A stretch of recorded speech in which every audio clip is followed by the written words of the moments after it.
everybody, to another episode of SaaS Stories. Today, I'm joined by Corey Morris, CEO of Voltage, a digital marketing agency all the way in Kansas City. Hi, Corey. Lovely to have you on the Hello, show. thank you.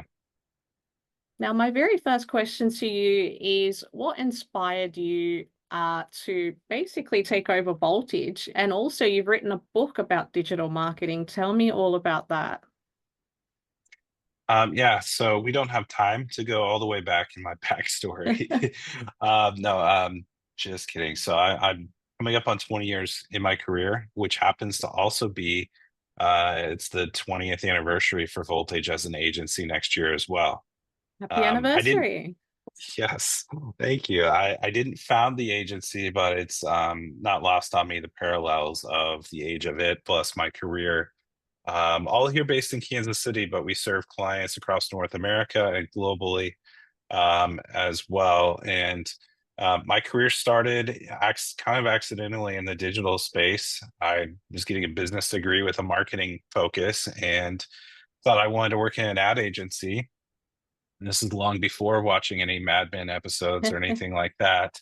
And that probably would have turned me off in some ways anyway, but um, started down a path where I was a project manager and managing some digital marketing channels in a small agency and fell in love with search engine optimization. So fell into SEO, kind of informally managed paid search at that time when that seat was open, had some email marketing experience, and social was emerging at the same time. You fast forward and ended up in Voltage, went through a succession plan with one of the original co-founders and purchased it outright a few years ago. And along that journey, we were doing a lot of different things, and we've niched down from being a creative shop and a branding house and doing everything under the digital marketing umbrella, as well as designing and building websites to just search and just websites, and trying to be the best we can at that instead of being spread thin across a whole lot of things. I think this very there's a lot of credibility in niching and kind of saying this is the space we're going to win at. This is what we want to do. This is our passion. We don't have to be everything to everyone. And it's actually a learning for a lot of SaaS companies because sometimes I feel like they have way too many target audiences and they're not necessarily focusing in the right place. What do you say to that? I 100% agree with it. The exercise my team went through is almost like the good, better, best type of thing as we were ranking our services. And if you were doing that in product development, or it would be the same thing. Who are our competitors, and who can we really go up against and say we are the best? For us, it started with looking at North America. I mean, ambitiously, globally, because we have clients who are global in reach, and not all are based in North America as well. But for us, it was, where do we have case studies, the reviews, the credibility in terms of where we write for industry authorities. I've served on a global trade association board for the industry. Like all those things are things that we've developed over the years and things that have happened as we've worked hard for that. And I wouldn't want to throw that away or try to fake it in a different channel or a different, product or service that we don't necessarily have. And it's not that we were necessarily doing malpractice in any of those areas, but it was just if we're okay, it's hard to compete on okay against somebody else when I've got one person who does this one thing against an entire agency that does, that thing and has all the credibility in that arena. And so I think there are definitely parallels. I have conversations with some of my clients who are in way different industries, whether it's e-commerce or SaaS or even service-based industries about this, because this is more global than just in the agency world of how I went through it.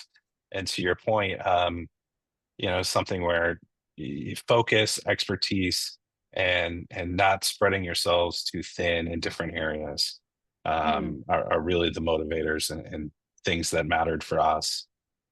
Yeah, no, very well said. And I think organic search, it's something that we all know we should be doing, but we kind of rarely go there just because it is a long-term strategy at the end of the day. And I think everyone's just looking for the quick wins. You've written a book called The Digital Marketing Success Plan. Tell me a little bit about that. Does that do a deep dive into SEO? Does it reveal some of Google's algorithm secrets that we all think we know, but we don't?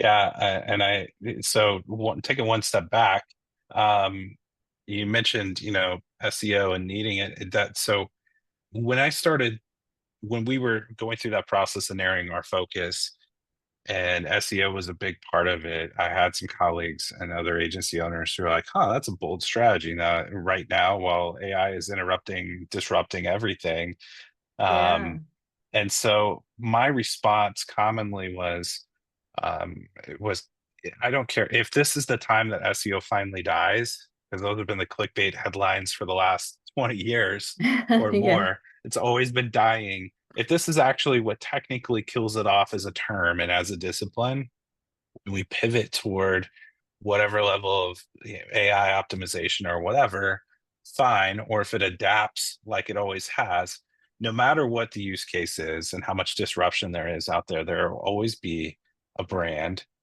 that wants to be found by their target audience and needs help navigating that online to get there.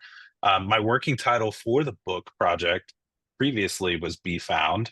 But then when I started getting into writing it, it was great. The setup chapter was there, but then there was not that much practical substance that I could bring behind it. And so I ended up diving deeper into what is looking at the common reasons, and I've got 6 or 8 or maybe 10 stories in there, real stories where I've changed names of people and companies, talking to prospects or clients about their different scenarios and pain stories of where they've spent a lot of money and not gotten a return on investment, or done a lot of activities and wondered why they just spent 6 months doing all those blog posts and all that content to not get anything from it. And so really what we give away in the framework, and I say we because it's my team here at Voltage, we give away our initial 90-day on average planning process. And that goes through a 5-step process that we've named the START planning process as an acronym. That includes strategy and getting strategy first. That's going through a series of audits of what you have, what's worked in the past, where you are in terms of brand, product development, customer service, lifetime value, all the things that factor into that, and making sure that we're all speaking the same language as well. Marketing, whether you have a marketing title or not, or if you're in a more lean operation or a venture backed startup or even bootstrapping it, you may be the owner, you may be a product manager, you may be wearing like 15 hats where you're doing everything from marketing to customer service and delivery and everything in between, sales demos and everything in between. So no matter if you're in a huge team or a small team, making sure that you have proper definitions of what your KPIs are, what success looks like, and you're doing the same math on what return on investment looks like. It's amazing, even in established companies, to sit around with 5 or 6 stakeholders and talk to them about the goals, and they'll use the same language, but the definitions are wildly different. And no one's ever really unpacked that and worked through that. So getting that defined and getting your strategy and goals defined down to almost a paragraph, a short paragraph, not 8 point font, you know full page paragraph, are important. And then we move into tactics, and even though search is a huge part of what we do, not to bias that aspect, put everything on the table, from social, everything under the digital marketing umbrella, from social media to programmatic to display, um, paid search, organic search, email automation, all the different ways that you can have touch points digitally, and even some of the connected ones to offline. See and go do the research and understand what the opportunities are to meet that goal, to reach those target audiences that are defined. So that's tactics. Then application is the third of the 5 steps. That's getting into the assets that you have, everything from your website as your primary digital asset, but to what creative you need, what display ads you might need, what copy and brand refinements you need. R is review, and that's just to make sure that we have all of our third-party dashboards or reporting set up, or our GA4, however we're going to track what's happening, because often it is the case that if you don't have it set up and you start doing stuff, you can't get that data back, and you want to be able to measure everything that you're doing. And then the final step is T for transformation, and this is what brings it all together: getting your plan, your tactics, everything mapped out and on paper, so you don't go through this exercise and get to the end and then get distracted by whatever comes up a couple months in. You put the plan on the shelf and you don't stay disciplined in following through with it. So that's the 5-step process. Give it all away in the book, with how-to content, stories to connect some of the impact, and even some forward focused AI thinking things too. That's very generous. And I think it is a process, and it does involve a lot of steps. And I think where people probably go wrong is assuming that I'll just get AI to write 4 blogs a month, put them out there, and why aren't my rankings going up? What are some of the misconceptions that you get when you're dealing with clients and you're talking about SEO to them? Yeah, thankfully, AI or SEO has matured and gotten to a point where I don't see it as often of the misconceptions of it, people assuming it's something that we can just turn on and be really fast with.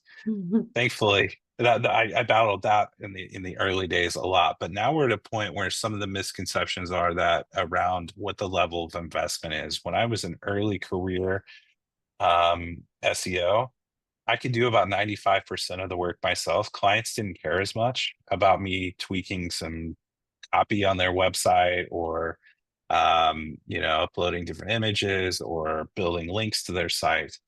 I think it's for better. Maybe some old school SEOs might disagree with me, but that Google is focused much more heavily on content, helpfulness, and context of everything online.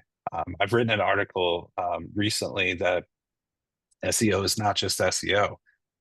Even in big teams and big organizations, a lot of the success of SEO isn't tied to people with SEO in their title. It comes down to IT, web UX designers and developers, those in compliance or legal departments in more regulated industries, at least here, especially here in the States, in finance or healthcare or anything related to those topics, as well as making sure that we're on brand, and we're not just stuffing keywords somewhere like we might have 20 years ago. And when it comes to AI, I look at AI as a tool. Now, a week from now, it could be the all end all solution, and be doing things at a human level. But similar to any other tool, if we're all using the same tools and it's producing something, it could be okay, it could be good. But is it going to be great? And is it going to break through and match the brand story, or talk about the products that you offer, the features and benefits of your software application, or whatever it might be? Is it whether it's human written or AI generated, if it's just okay and it's not tied back to distinctive brand messaging or core competencies or what's different about your software, then some of the challenges, you'll find those kind of on accident. Your sales team would be like, why is everybody beating us up on price? Or why does no one understand why we're different than this competitor? It's because some of that foundational work isn't there, or some of the content is just kind of parody or on par with everybody else and doesn't stand out until that distinctive story. So there's a lot that goes into it today, and AI is a big part of it. But I think more so the foundational elements of being able to stand out and understand and articulate what your brand and your story and your product is doing and why it's different is Hmm. still the most important aspect of it. Yeah, yeah, definitely quality over quantity. And I think luckily those hidden keywords are easy to remove. I think it's really sad when you see some companies that have bought all these dodgy backlinks and then they can't get rid of them at all. Um, Yeah, when you do that, and then you have to go into Google Webmaster Tool or Google Search Console, and I'm dating myself calling Webmaster Tools, but in Search Console, and disavow all your bad links. So you're yeah. investing time to go say, don't count these against me, after you paid for somebody to go build those for you. And it's just It's a brutal cycle to be in. Yeah, absolutely. Bringing it back to SaaS companies in the world of digital marketing, how can they, what are some of the unique challenges that you see to them, and how can they overcome them? Yeah, I've touched on it a little bit, but I think having a really well before you are putting dollars into Google, investing dollars in an agency like mine or a consultant or even in-house staff as you scale, under having a well-defined brand strategy and roadmap is important. Having really well-defined product development and roadmap is important.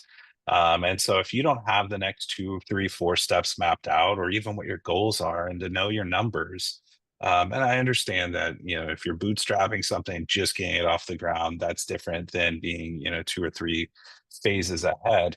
But if you don't have some of those things defined, you're going to spend a lot of money. Um, and you're going to be testing and experimenting in some very expensive places. And so if you can take that step back and understand those aspects and have those fleshed out and defined, then then you know if it's working or not, and you can make small recalibrations and optimizations versus having to, wondering after 3 months and a lot of dollars spent, what happened and what variable or what lever should I have pulled differently Yeah. in that. And companies of all types and sizes, often have issues with being able to connect things all the way back from, to attribute certain leads and customers to certain marketing channels and activities. And so being able to map that out and get that right, allows you to be able to know where to double down on your investments in what channels that are working and where to maybe pull back, and to see the entire funnel so you don't accidentally pull back and be like, well, social is not driving to the bottom of the funnel. It's not giving us, it's not driving any leads directly, or they're not converting. But you don't want to blindly just turn it off if you're not be able to see that it's actually opening the conversation for you and starting to generate awareness in that funnel. Margins are often really tight in early phases with SaaS products, and every marketing dollar really counts. And so, being able to have accountability in your ad spend in any marketing investment, is really important. But if you don't have the numbers to be able to track it all the way through, it's tempting to turn off marketing or Yeah. dial it back. And that's the opposite in many cases of what you want to do. But if you can't figure out how to refine it or optimize it around what's working, then it's a rough place to be. Yeah, no, absolutely. Absolutely. And I think I think as- with some of these companies that are just starting out as well, do you think that SEO is probably the first step that they should approach? I mean, let's just assume they've got their foundations right. So they've niched to a target audience, they have the strategy down pat, they know where they want to win, who they want to win with, they've clarified their message. What's the next step for some of these guys in the world of digital marketing? What's the first campaign that you would recommend? Yeah, so while I'm biased toward SEO, and we've talked about it a lot, Mm, everything really goes back to content. And mm, you want to create and invest in content one time, if possible, and then be able to use it to fuel all the different digital channels. So you're not having a separate content strategy, for every different channel, or an approach where you're just winging it, as you get there each week, trying to figure out what you're going to push out in social, and it's kind of thin and doesn't have much substance if you haven't invested in some big cornerstone piece that then you can trickle out over time, in your messaging. So, understanding what kind of unique content you can create and then how you can leverage it in the different channels is important. I never want to see, an SEO specific strategy or a social media specific one that can't really help the other, because they were putting a lot of pressure and weight on that. So, yes, I think doing, SEO, if you can invest enough to start laying the groundwork there with the content that you've created, um, I think that's a key. If you're starting out with just trying to hit bottom of the funnel, that's where paid search and some types of ads within reason, with knowing your numbers, like I mm. mentioned a minute ago, knowing what your margins are and what you could spend, what your return on ad spend could and should be, then that's what you want to start with and get right. And that's where you can build some momentum. So invest in content. If you need a supplement with advertising early on, that's kind of a mix and a formula that I go to a lot.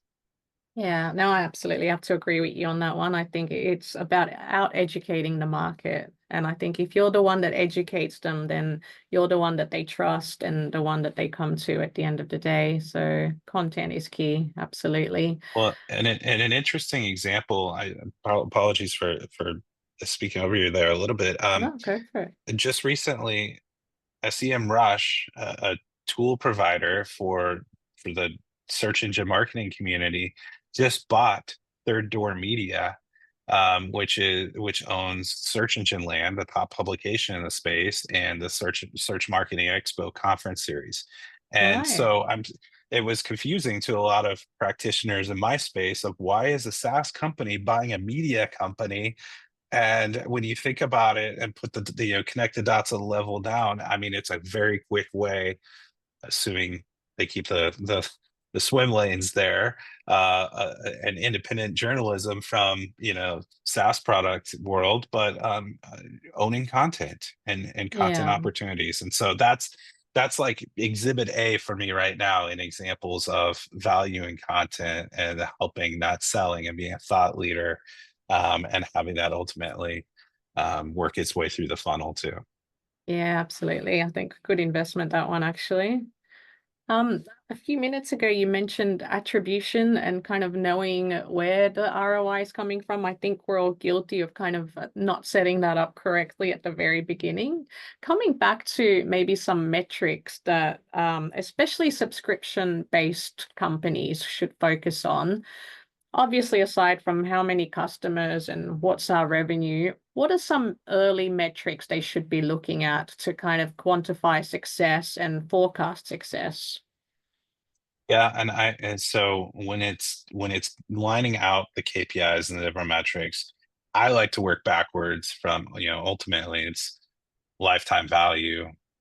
A step back is, what the initial term and how you look at it, of, your average number of months that somebody, or years that somebody might be a subscriber, and what that value looks like, and then get back into sales process and, sales qualified leads, marketing qualified leads, and lead source. So all of that I never want to ignore, as a marketer, and my team never wants to ignore. Sometimes we get asked, "Well, you're just doing SEO and paid search for us. Why are you asking us all, getting way up in our business about, the sales process and even how the business makes money?" But those things are all connected, because if we're pushing through crap leads, and even if our sales team is doing an amazing job and closing them, but they cancel after 3 months, and our lifetime value and our ROI math needs them for 3 years, then we're in a much different position and in a lot weaker one. And so, um, if we keep working backwards, to get to leads, we need web traffic. And you mentioned quality versus quantity earlier. So it's not just purely, the quantity of traffic, but the right traffic, the traffic that's converting. And so, actually, just last week, I wrote an article about conversion rate and why it matters and how to calculate it, because it seems like an easy thing. It's very easy math in terms of being an equation, but it's misapplied or misunderstood without context of the quality versus quantity and what you're after. But conversions being leads, and depending on what your sales process is like, if you're not doing a demo and it's just a straight up sign up and subscribe, then it wouldn't be leads, then it would be actual, subscriptions, and putting a credit card through and activating an account. But, um, from there, working backwards, all the way back from, visits to how somebody engaged on a social post, or, from a search engine, to impressions of how many times you showed up in their news feed and a search engine result page, or how that happened to get there. So I go backwards. It's I try to make it as linear as possible, but there are all kinds of branches off of here and ways to get there. But Yeah. the KPIs, worth noting are, as close as you can get to the money as Mm, possible, because that keeps everything else in context. I don't care if I get 1,000 visitors a month versus a million. If it doesn't, the effort to get 1 million might be higher, but if I don't close any more of those as sales or leads, then I just wasted a lot of time and effort. Yeah, that's a good point, actually. Absolutely. Um, we've talked about search engine optimization. We've now the other thing you do is websites. And one thing I'm very curious about is what I guess us marketers called conversion rate optimization. So like you just said, those millions of people coming to your website or those 1,000 people coming to your website, if your website is not set up for conversion rate optimization, then they're more likely bound to bounce off and not complete the form or sign up for the trial or download the resource. What are some tips that you offer SaaS companies, particularly when building out their websites? Yeah, there are a number of user experience best practices out there. So I won't just run down that list, but what I love is getting beyond theory and looking at real data. And I'll make a plug here. I get no commission. This is not paid anything. But one of the software applications, a SaaS as well, that does this really well is Lucky Orange.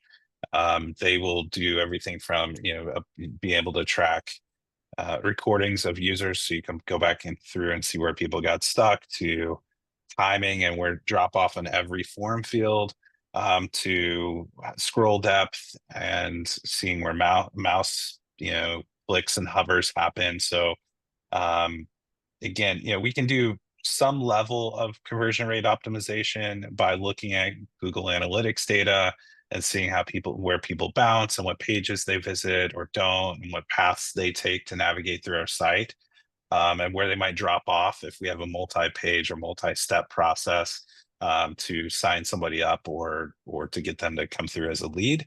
But you can go one level deeper, and doing it with a SaaS who handles all the privacy side of things as well, like Lucky Orange, as is it gives you another an entire layer of data that you can't get just with web analytics alone, or theory and best practices and just making assumptions of what you think. Um, I always come back to an example. A colleague of mine, and friend, she is she's one of the top thought leaders in the email marketing space, and nobody ever, the best practice was not to say click here on a button. It was like Yeah. to give them more actionable copy, and doing an A/B test and click here wins out sometimes. And it's like sometimes we have to take those best practices or those brand elements and just put them aside and do what works or what people expect as well. And so with some of that data and testing, we have a way to prove out some of those things versus following along with what we might prefer. Yeah. Yeah, I think you said it there, testing, A/B testing, rather than kind of assuming, your audience is going to browse the way you think they're going to browse. Lucky Orange, that's an interesting one. I've used, I think Hotjar as well. I remember in my very early days as a digital marketer, I would put that on websites, and then I would spend hours just watching recordings of how people browsed, and it was the most fascinating and confusing thing I've ever seen in my life. It's the things that they Yes. do is just crazy. Yeah, it's like But we didn't design it for you to go way over there with your mouse, or you can't. It's not creepy enough, where we can see where their eyes are, but maybe they're looking at their cat over there and their mouse went with yeah. it. But Yeah, it is the brow where the mouse goes, absolutely. But I think once you watch like 100 of those, you do start to see a pattern, and that's when you go, mhm. "Oh, I think this is what's happening." So, yeah, it definitely value in that. Um, coming back to some really basics, for companies that had know nothing about digital marketing and they're currently building their websites, what are some really basic things they should really take into consideration? So one that I can think of, for example, that I see a lot of companies doing is they put three different call to actions in the top fold of their website. So there's three different call to actions that say three different things. And I think what that does is just completely confuses the users. What are some things that you could suggest? Yeah, at that high level, it's understand why someone is on this page and what the purpose of this page is. If this is a blog post or informational content or long form content, probably don't stick maybe not even one call to action in a super prominent space. If they're in research mode or their search intent or intent of how they got here and what they want to learn here is trying to answer a question, and maybe they don't just became aware that they have a problem, and yes, you offer the solution, but they're not ready for the solution yet. Get out of their way and let them learn and be the trusted resource for them. Now, if they're in action mode at bottom of the funnel and they're ready to engage now, don't put 500 or 1,000 or 2,000 words and white papers in front of them. Get out of the way and maybe let them see the 1, 2, or 3 ways they want to engage based on your product tiers and how they can get started now without overcomplicating the process. When it comes to middle of the funnel, and if they're engaging, you can do a lot of lead scoring and different things and understand a lot and get into, I'll use the word intent again, or what their intent is for that visit and for the content that they're visiting. I'm big and going back to what we talked about a moment ago on testing. If we don't know and they're coming in from an ad somewhere, most ad platforms like Google Ads and others, and Facebook or LinkedIn and others will allow you to A/B or ABC test and even multivariate test in some ways. And that's where you can test landing pages with different copy and content and calls to action. But again, to your point, you have 3 CTAs, then it's really hard to know which one worked and didn't, and you're really complicating your ability to test and really learn something from it. And so, again, I go back to the page or even the block. If we're not even talking about scrolling beyond the fold, or if you're on a mobile device and thinking about what's in the screen when someone lands there, making sure that we're really purposeful with what's there and we match the intent of what they're looking for, or they're going to bounce and go back to Google or where they came from or the next shiny object that they see. Yeah, absolutely. I love that you used the word intent as well as, obviously, where are they in their journey? Are they at the awareness stage? Are they at the consideration stage? And obviously, there's a lot of tools that help you measure this kind of stuff. Intent data. Have they been on your website before? Have they downloaded assets before?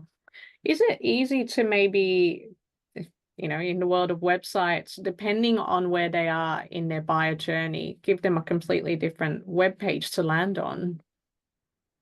Definitely. You definitely want to set up ad groups and different types of content that you're advertising to go to different places. Um, I'm not saying that you need to have 1,000-page website. You probably shouldn't, unless you're well established and you have a whole library of thought leadership content and you sell a very complex product in your SaaS company, but where you've got 50 products. But if you've got one product, even if you've got 3 to 5 tiers, 7 tiers, whatever it might be, and even if you offer custom solutions within it, it's there are only certain number of ways that or features and ways that you want to advertise it, and again, where somebody might enter and why.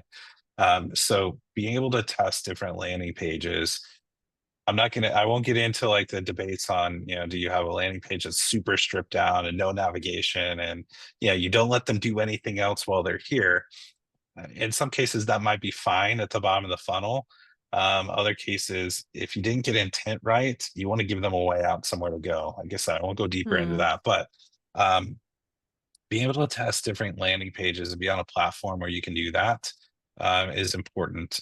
And if having one page and sending all the traffic there, or 95% of your traffic there, doesn't give you the chance to test in some of the ways that you might be able to.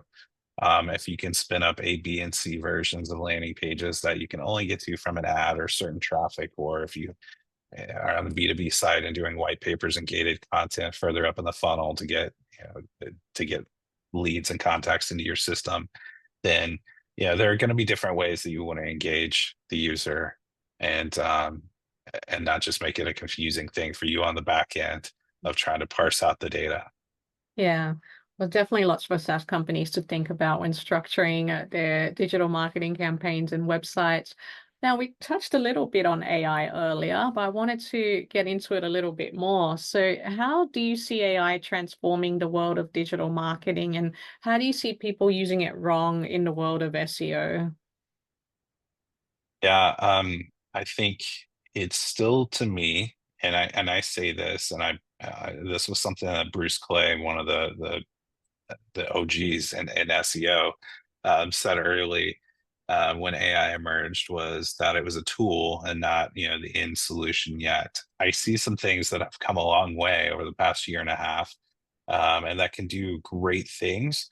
But for us, it's still a tool. It would speed if it's something that creates greater efficiency for you, allows you to analyze data and insights in a way that would take a long time, or be limited by the one pattern that you see, and maybe that it can pattern match for you on.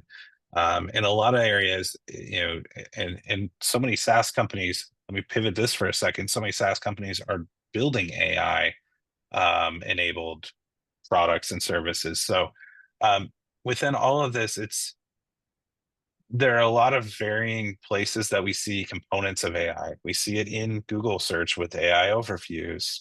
OpenAI launched their search GPT feature that's still in its early and beta stages. Um, and as we continue to optimize for AI generated or SGE content, um, we have to be mindful of that and how we shift our strategies. If we're creating content with AI and we go into that, as we talked about earlier, making sure it's still human centric and it's a tool to help us speed up the process, but doesn't lose the things that are unique about our product and service.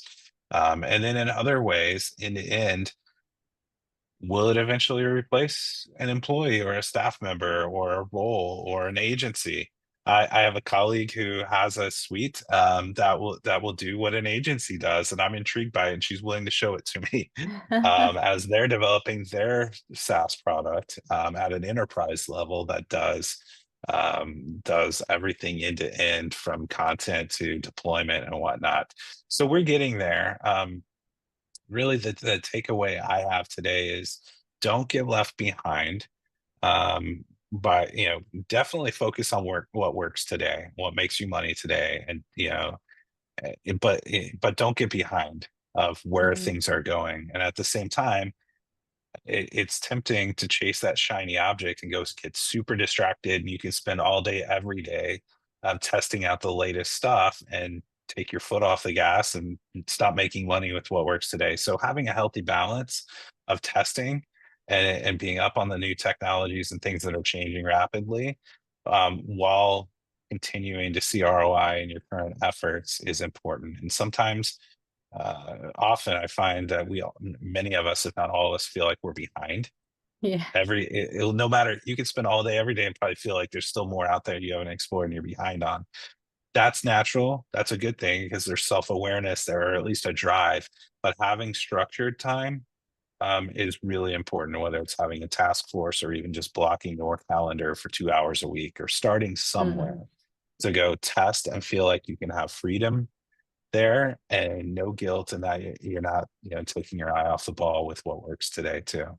Yeah, I love that advice because you're right. I think it's a full-time job just exploring all the different AIs. I've certainly seen them pop up in every single tool that I'm using at the moment, and it's really hard to keep up. But I think you don't have to know everything. And if you just dedicate, like you said, 1 or 2 hours a week in just exploring how can I make my job, more productive, more efficient, better, then I think, don't feel behind. You're probably ahead of most people if you do that. Definitely. What advice would you give to B2B marketers who are aiming for really high growth really quickly? I think that's most of us. Yeah, everything is really, like I mentioned earlier, relative to your margin. And so if you're willing to, if you're in the B2B space, depending on what your margins look like and your ROI math, you might have opportunities to invest in in spending more on marketing, knowing that you could have an enterprise buyer or enterprise price point, versus a lower margin, 9.99 a month subscription, for Apple TV or a streaming service. So if you're selling at an enterprise price point or you understand your margins and the volumes there, it definitely comes down to a numbers game. If you have to see, a certain return on investment for every dollar in marketing you spend. Now, if you have funds set aside and you can go put additional budget into getting ahead, whether that's, funding or wherever it's from, or your annual budgeting, you can get ahead on the marketing side, then being able to put more dollars in and learn faster, is always a bonus.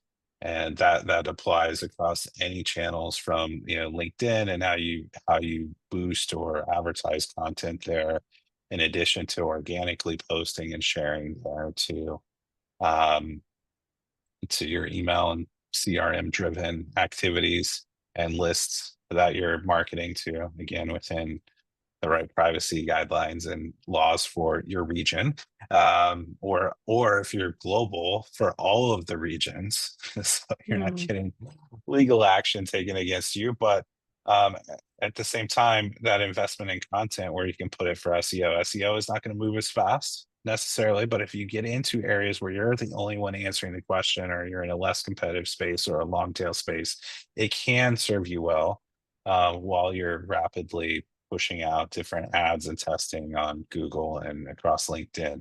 One thing that I see overlooked often, especially if whether you're doing, trying to rapidly grow and expand, or you're on a more narrow budget, is remarketing and trying to stay in front of the people that have already been to your site or have engaged with you on a social platform, and cross-platform remarketing Mm. as well. So my wife and I were just talking about, whether her phone is spying on her and listening to her, It is, or yes.